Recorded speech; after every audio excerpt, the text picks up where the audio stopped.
In this episode of Something to Say, RGVision CEO Gabriel Puente will be speaking with Dr. Saam Zarrabi, dentist and co-founder of Rodeo Dental. Join the conversation as they discuss leadership, company culture, customer experience, and how the dental industry has changed over the years. Hi, welcome everybody in this episode of Got Something to Say. My name is Gabriel Puente. I'm the CEO of RGVision Media.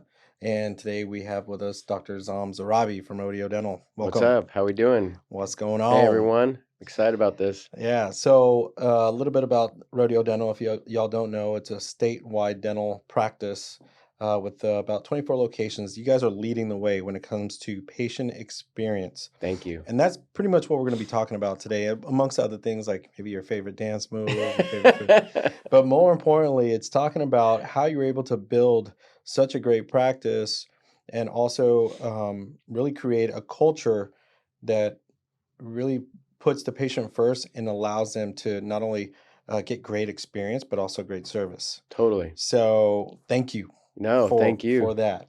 So tell us a little bit about how did you get involved with dentistry? Yeah, good question. So I grew up around dentistry my whole life. My stepfather's a dentist.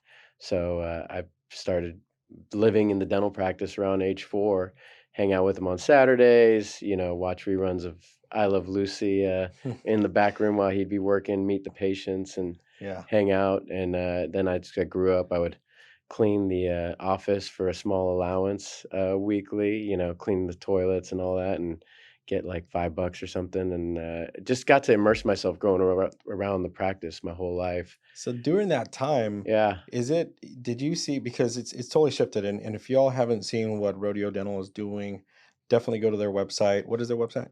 RodeoDental.com, Rodeo Dental, Texas.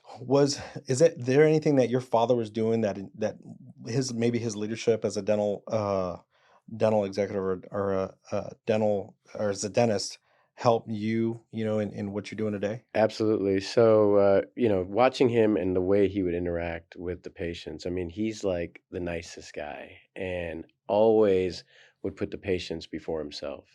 And so constantly, whether it was dealing with financial or just treatment plan, he would listen and just put his heart in front of himself for the patient every time. And so I grew up around that and understanding that, and as well as my partners who have family in dentistry. My other partner, Dr. Mansour, both his parents and grandfather is a dentist. My wife is a dentist as well. And then my partner, Dr. Degoni, his grandfather, our dental school is named after. Wow. So we have a lot of dental history in our backgrounds. And we've grown up around it, we've seen it, and understand that it's changing, like you said. Yeah. I feel like I'm getting a generation of dentists judging me right now, so I'm trying not to smile. I don't wanna You're smile good. right now. You're good. We're not in the chair, so it's like all bets are off. You gotta So get into a little bit. When did Rodeo Dental start, and how did you start that? Yeah, so graduated dental school 2008 with my partners. Came out to Texas. It was crazy summer in '08, if anybody remembers. That was the summer of, we had an election happening. We had the great financial crisis. It was just a chaotic time. And I decided to graduate that June. When in the midst of all this with my then-to-be fiance, we came out of dental school. And so going to California was going to be tough. Going to anywhere around the country, it was tough to find jobs. Well, my good buddy from UCLA actually had found a job in Fort Worth. And so he's like, hey, come out to Texas and, we could check it out and get a job and you'll be good. So I was like, cool, let's go do that. Because otherwise I was going to be moving back in with my parents. Mhm. And I was not going to be doing that coming out of dental school. It just was not going to be happening. I love them, but not happening. Yeah. So we came out to Fort Worth, got my first job. And let me just say, it was not quite what I expected it to be as I approached that first day. It was right after the 4th of July, 2008. Drove up, and it was a bad experience. The office was run down. There was cockroaches on the ground. They threw me in as the doctor, assistant, everything all at once. And I was like, hey, guys, this is a lot. Staff was unhappy, patients unhappy. And it was not a good experience. I tell the story to my team. One day, it was literally raining. My patient's mouth was open like this, and tar is starting to hit us Oh in my my pay, God. like while we're working, and I was like, "That's it, I'm out of here. Keep the paycheck." I left, and Yeah. so now I was jobless in Texas Yeah. after Now a it's from couple of going to weeks. go. Now you're like, Mom, Dad, is that room still available? No. Pretty much, it was. I was like, "Oh my God, what do I do?" Mhm. Luckily, my buddy was starting his own practice right there in Fort Worth, and I talked to him. I said, "Hey, if this is literally the best that we've got here in the community, I know we can do better." We were in an underserved part of the community, and I thought, hey, look, we can focus on patient experience, customer service, deliver some specialties, high quality. People will love us. I know we can do great. So he's like, great. Fast forward to that November, I took some jobs in between, learned some stuff. We opened our first location November of '08. And it was not rodeo yet. That first year, it was called Real Smiles, and we Mhm. started our first office. We learned some stuff that first year. We were hit with the patients because customer service was incredible, but we really wanted to start to perfect the operational system and how do we deliver patient flow, great experience, and really focusing on good efficiencies in the practice. Yeah. Fast forward a year, love the old stockyards in Fort Worth. It's just kind of an iconic, feels like Frontierland at Disneyland a little bit. We opened our second location, and that was Rodeo because that's where the famous rodeo is. Yeah. And it just fit the name. I mean, it was fun. It had family. We just felt like that was right. And from that point on, we started to partner with our pediatric dental partner. And about a year later, we decided to come to the Valley and into Brownsville. Hmm. So for those listening and watching, what is the value proposition? What makes Rodeo Dental different from any other dental practice? Yeah, I would say starting number one, patient experience. That really sets us apart. In fact, that's one of our core values. Patient experience sets us apart. We are maniacally focused on the patient experience from starting on the phone to when they enter the lobby, all the way through to when we give a tour, ultimately till even the end of the appointment, what we call the epic send off. Mhm. We wanted to change the dynamic of the traditional healthcare patient experience. Traditionally, even when you leave an office of any type, I get this even when I take my kids sometimes to the doctor. It's like we're such in a rush. It's like, hey, here you go. Here's your appointment. Bye. Instead of talking to the doctor. Hey, maybe we celebrate something. If you come to our office on your birthday, you're going to get a little surprise. It'll be fun. We do all this cool, different stuff to really leave a positive impression as they leave. The second one I would say is culture. Our company culture is phenomenal. I put it up there with any of the best in healthcare and even retail. We really want to lead a strong culture, and it's a testament to all of our team members. Hmm. I was able to experience that a little bit, Yeah. and I was just surprised. I was like, man, this is so amazing, the customer experience. And I talked to your CEO, Yep. and I said, what is it about, I can't remember what I asked him, but I said, what makes your customer service different? He said, look, in business, if I mean, customer service is just a given. Yep. You got to be offering customer service. I mean, so for us, we take it to another level. It's really the customer experience is really what makes a business thrive and helps those customers coming back and build that customer loyalty. Totally. So that's great. No, I agree. I mean, in today's world, it's patient centric. Everything is built around the patient. They decide, they've got the choice. They can go somewhere else at any moment. They can go online and look down the street same day. And so we really need to focus. Historically, in my dad's practice, in his generation, it was all about the doctor, right? It was about their schedule. In fact, their names were even on the door to some extent. His is still on there. And, if he wanted to golf on the weekends, cool, that's what he would do. And you would have to wait till Monday to see him. Now, in today's world, the patients decide. And so if we're going to open extended week, hours on the weekends into the evenings for them, Hmm. we're going to really deliver when they come in and make sure they're happy because, we want them to feel like it's all about them. Yeah. So is Rodeo Dental, are y'all the first of y'all's kind as far as that business model of having, a majority of the dental practices under one roof? Can you Yep. talk a little bit about Yeah, that? yeah. So we consider ourselves a large group practice. Hmm. And so what that means is when we started, our even coming from dental school, I worked in a group practice environment. I thought it was great because you can collaborate really well with other specialties. Typically, in the traditional environment, like my dad's, if you need braces or a root canal or something, you would get referred to, maybe somebody outside, his buddies or whoever, which is great. It's a great model and I love it. But as we noticed, patients love convenience. And so when we first started our first location, we started with pediatric dentistry and orthodontics, all under the same roof to work with the general dentist to really collaborate. We then brought in endodontics for root canal and oral surgery. And so we've really tried to make it an experience to where we can serve all their needs under one roof, and work with the community still in a good way. Yeah. So when it comes to this company culture, I'm sure, Yes. as you know, it doesn't happen overnight. When did you find that pivotal moment when you realized, man, I think we have got this company culture and it's moving in the right direction? Was there a time or year or maybe a moment that you can recall? I love this question. I am so focused on this all the time because I don't ever feel like you can be, have your culture in a great place. I'm always striving to make it better. And here's why. I feel like culture is like this living, breathing organism, right? It has its ups, it has its downs. You've got to constantly really love it, massage it, give it attention. And when you don't, you pay for it. And so we're constantly trying to up our game and really make sure we're delivering. We're empowering our employees. We're really giving them a voice to do the things that they think are great, not just for the patients, but for each other. And so when you walk into a practice, you'll feel a certain energy that is positive. You came by and we shake the bells and Yeah. we celebrate. We have fun, and not just patients' birthdays, but man, we're crazy about employee birthdays and anniversaries. So we do a lot of things. We have quarterly events. We're big on learning, continuous education.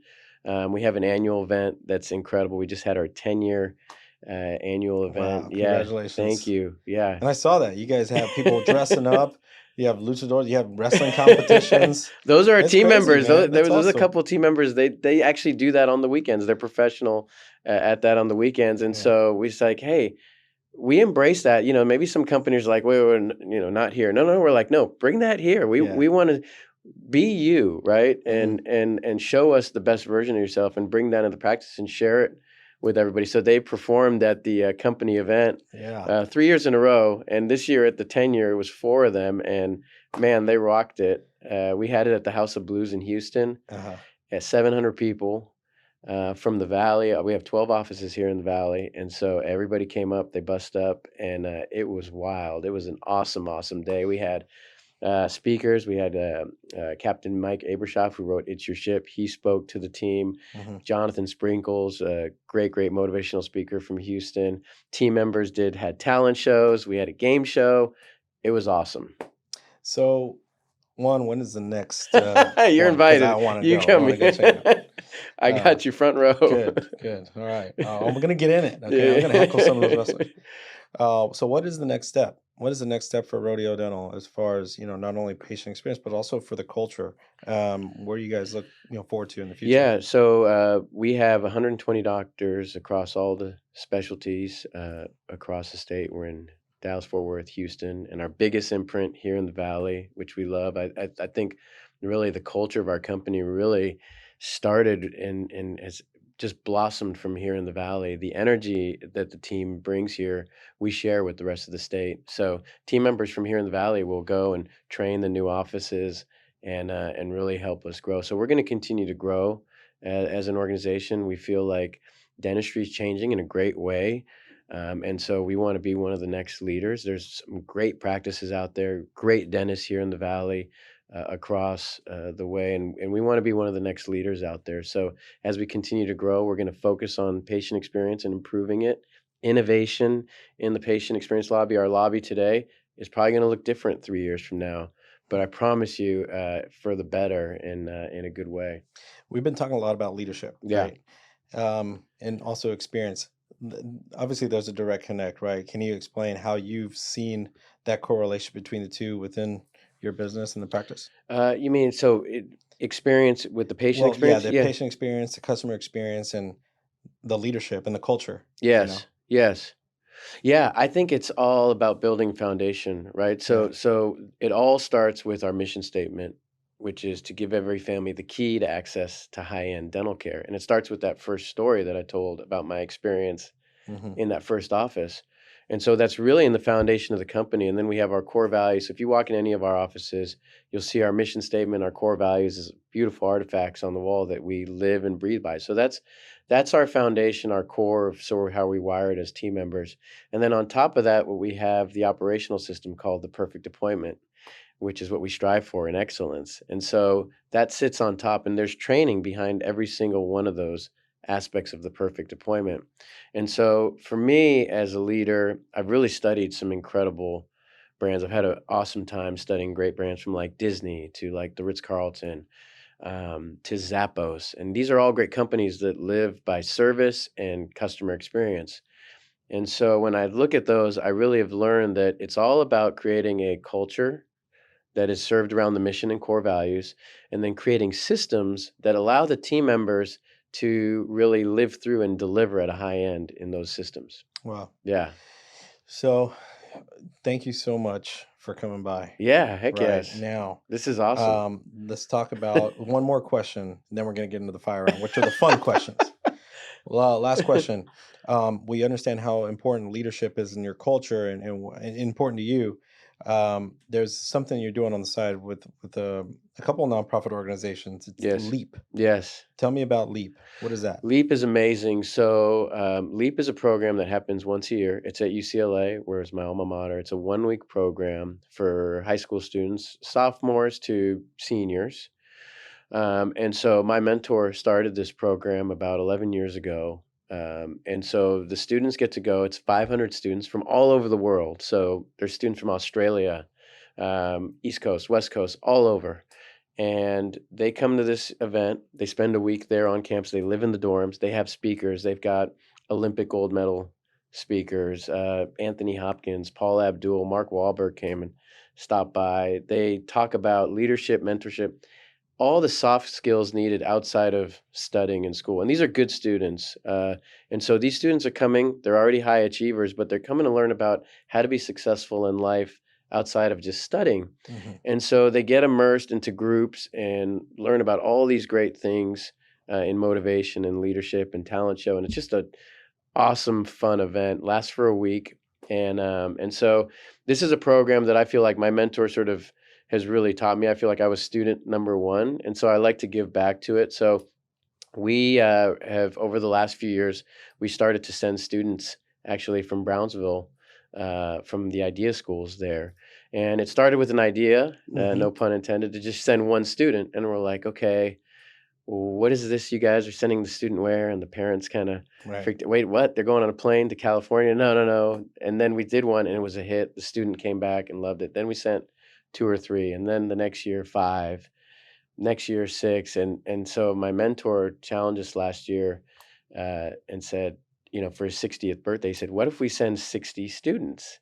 And I said, "Man, that's a lot." It's like, do they even let Yeah. 30 students or 60 on On a a plane, plane from high school? And so we got with idea, and LEAP got together, and monumental effort. They worked incredibly together, and we sent 30 students this year to the program, and they loved it. It was really fantastic to see the change. That is so amazing. And just to kind of give everybody a backdrop behind, and you made a comment like some of the parents were freaking out Mm. because Idea Public Schools serves the underserved community. It serves kids where there's an impoverished community or there's, so the socioeconomic status is a lot lower than normal. Mm. And so some of these parents probably never even been in a plane unless Right. their kids have. Yep. So that comment you made, didn't want to skip over that. So it is scary for a parent who's one has never experienced that before, and then to let their child just go. Right. So that's amazing that you're able to do that with these students. And on top of that, giving that opportunity to these students. So that's awesome. Yeah, yeah. Great. First thing the students do, by the way, when they land at LAX is, and the LEAP team is there, they're wearing all these bright neon green shirts. They call mom and dad. They've given cell phones, We're and here. that's number one. So that's a rule that they've got. Cool. Yeah. That's amazing. So, well, thank you for everything you've done. No, this Not is only awesome. because we believe competition is great, it only raises the bar for everybody else, and on top of that, that you're able to give back. Because leadership, and like we were talking about before this, it doesn't come as natural as a lot of people believe it does. I mean, you study. Right? Yes. You got to study. You got to learn Yes. it. You got to apply it. And so sometimes it's not even taught in school. Yep. Right. And so it's important that students understand that in order to become, better citizens once they graduate. I'm still learning. When I go to that program, I learn from these youth. And one of the things we practice, me personally, I never stop learning. I mean, you've got to continue. I'm reading constantly, listening to podcasts, watching YouTube video. I mean, anything I can to feed the brain and learn. Perfect. This is a perfect segue into our fire Oh. round. So you're continuing to learn, right? Your favorite. Okay, we'll start. We'll start with an easy one. What is your favorite HBO series? Favorite HBO series? I'm gonna go with Game of Thrones, hands down. Used to be Sopranos, but I gotta say Game of Thrones is incredible. You gotta watch it. Will do. Favorite book? Favorite book? I've got a few. I'm gonna go with right now. So Tony Hsieh from Zappos writes a book about the experience at Zappos, delivering happiness. Awesome book. That combined with E-Myth, I highly recommend to anybody starting a business. Start with E-Myth. It's incredible and really changed my paradigm and how to think about growing a business from the ground up. Cool. Favorite vacation spot? Ooh, favorite vacation spot. I like sun. Gosh, but then I like a little bit of snowboarding. Sounds like Colorado. I know, but then maybe Cancun. It could be Cancun. You can snowboard in Cancun? No, you can't snowboard in Cancun. No, I'm saying Colorado because you have yes, sun, I do like Colorado. Yeah. But there's no lakes. But South Padre Island here in South Texas. Padre's Isles, amazing. You got the islands. Yes. Probably one of the best islands. In Sea Texas. Ranch is my spot. No connection to Sea Ranch, but I'm just not a shameless plug. But I do love that spot. Well, they're gonna have to advertise now. Next question is, what is your favorite food? Favorite food? I will go with a good carbonara. I like spaghetti carbonara. It's awesome. Like you can judge a good Italian restaurant on how good they make the carbonara. That's a secret I'm giving you guys today. Interesting. I like that. I like that. I like those standards because I like the Mexican standard for me. Yeah. Is if anybody goes and does enchiladas verdes. I like that. Their plate. That's how I judge the whole restaurant. That's true. I was like, if they can do enchiladas verdes right, then everything else is spicy or not. No, mild. Mild. I like spicy. You like the spicy? Yeah.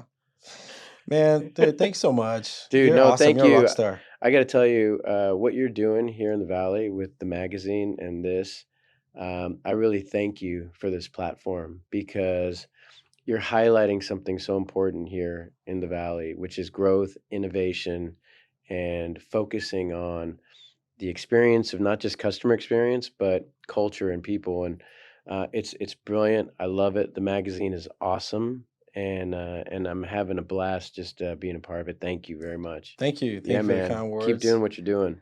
Well, so stay tuned. Again, the podcast is Got Something to Say by RGVision. Dr. Zarrabi from Rodeo Dental. Thanks for stopping by. Yeah, man. Thank you, brother. All right. Yes.